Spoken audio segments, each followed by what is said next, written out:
Welcome back dear student. आज जो हम पढ़ रहे हैं एम्प्लॉयमेंट लॉ के अंदर जो टॉपिक है अपना वो है मिनिमम वेजेस एक्ट 1948। जो आपका मिनिमम वेजेस एक्ट है वो 1948 जो है हम यहाँ पे समझेंगे और हमें समझना है कि मिनिमम वेजेस होता क्या है, क्या प्रोसीजर है fixing the minimum wages rate. ठीक है ना।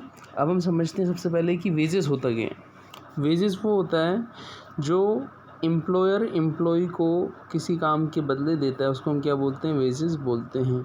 यहाँ पे वेजेस के साथ जो हमने एक वर्ड यूज़ किया है minimum wages. Minimum wages in the sense ये हुआ कि एक गारंटेड वेजेस जो है हर एम्प्लॉयर एम्प्लॉय को दे, उसको हम मिनिमम वेजेस बोलेंगे। क्या उसकी डेफिनेशन है उसको हम डिस्कस करेंगे। उससे पहले हम ये समझते हैं कि मिनिमम वेजेस 1948 को ही शुरू हुआ, उससे पहले क्या मिनिमम वेजेस नहीं मिलती थी। तो इसका आंसर ये है, उससे पहले जो वेजेस मिलती थी वो किसी स्केल में, स्केल इन द सेंस जैसे आपका वर्कर या तो चाइल्ड हो सकता है ना, एडोलसेंट हो सकता है। चाइल्ड वो जो 14 साल से छोटा है, एडोलसेंस वो जो 14 से बड़ा लेकिन 18 साल से छोटा है, और एडल्ट वो जो 18 साल से बड़ा है।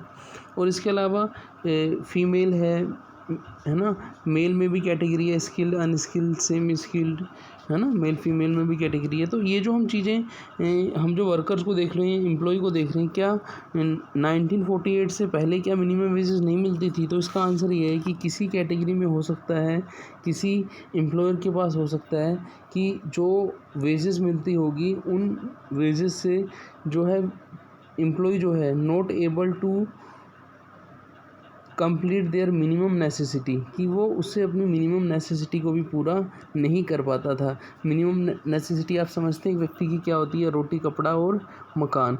आपको पता है कि जो मिनिमम नेसेसिटी है उसके लिए वेजेस इतनी तो होनी चाहिए कि बंदा अपना मिनिमम नेसेसिटी को पूरा कर सके। तो एक मिनिमम वेजेस एक्ट जो लाया गया 1948 में, उसका ऑब्जेक्टिव यही था, फर्स्ट ऑब्जेक्टिव ये था fixing the minimum rate of the wages, कि हमें मिनिमम रेट फिक्स करना है वेजेस के लिए।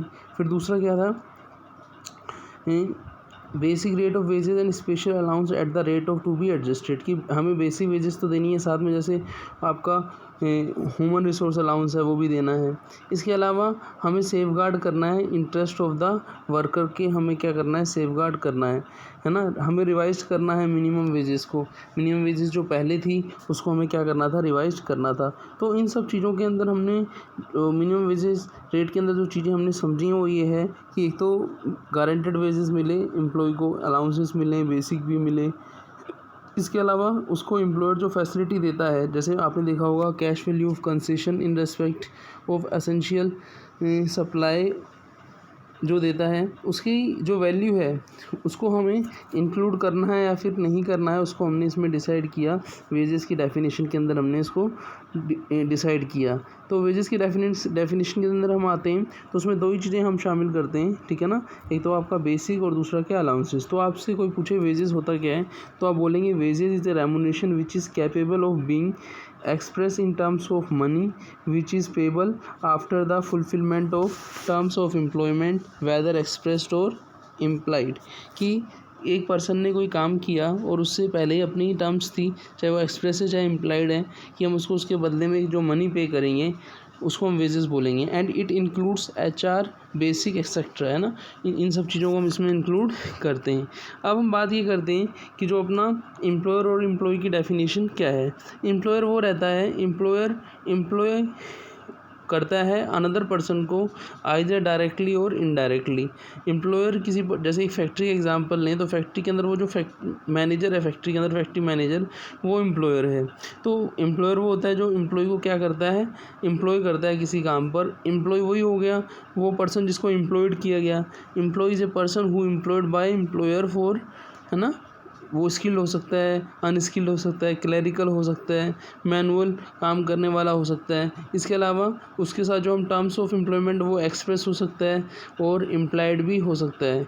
हम एम्प्लॉय के अंदर किसको इंक्लूड करते हैं, हम एम्प्लॉय के अंदर आउटर वर्कर को भी इंक्लूड करते हैं। आउटर वर्कर क्या होते हैं, वो वर्कर जो हमसे कुछ सामान लेके जाते हैं और उसका हमको पूरा करके देते हैं। जैसे आपने देखा होगा कोई टेलर की शॉप है, उसका बहुत बड़ा नाम है, लेकिन छोटे छोटे आसपास के कस्बों के जो टेलर हैं हैं उससे कपड़ा ले जाते हैं और उस कपड़े से क्लोथ बना के वो लाते हैं, ठीक है ना, ड्रेसेस बना के लाते हैं, तो वो कहीं ना कहीं आउट वर्कर हुए, तो वो भी एम्प्लॉय की डेफिनेशन में आते हैं। इसी तरीके से सपोज़ मान लीजिए कोई वॉशिंग, क्लीनिंग, अल्टरिंग, रिपेयरिंग, है ना, इस तरीके से कोई भी काम कर रहा है वो किसके अंदर आएगा, आपका मिनिमम वेजेस के अंदर आएगा।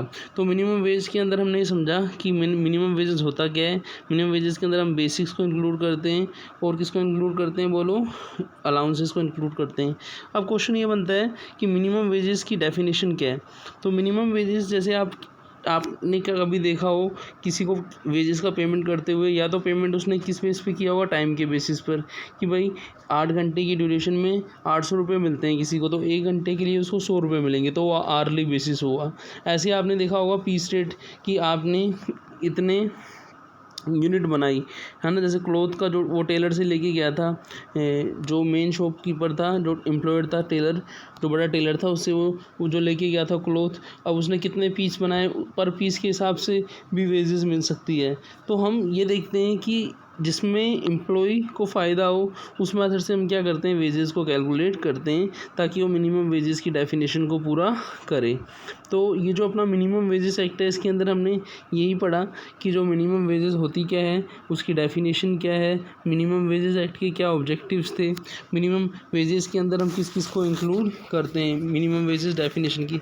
ये एक्ट जो है एप्लीकेबल कब हुआ था, 15 मार्च 1948 को एप्लीकेबल हुआ था।